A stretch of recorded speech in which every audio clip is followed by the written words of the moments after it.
taona na nyama ingamba taona akuteni kutsika kwa bwanji chithupi chikulirenji taona anyamata amene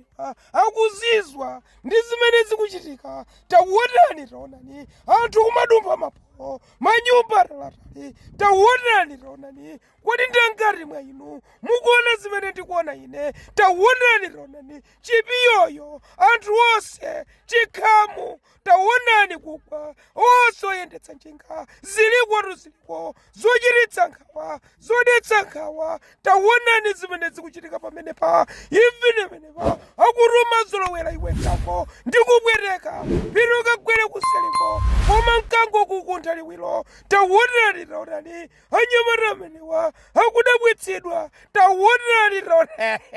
mkulu ameneyu wo maikongo katundu wapita chinthu chabaya kosabaya taonani kaya sanaphwanyike kaya akudziwa mchauta taonani komatu kuthapa kupamphantha kunkhope kugogoda kumaso ndi buti taonani anyamata amene akuloselana munthu wanje akutsika nanga phaka nanga khoswe kutsika nyumba taonani zimene zikuchitika kumeneku mwina atu mangoneka ndikukomesa koma taonani chipangano chigwirizano cha mafu taonani ziliko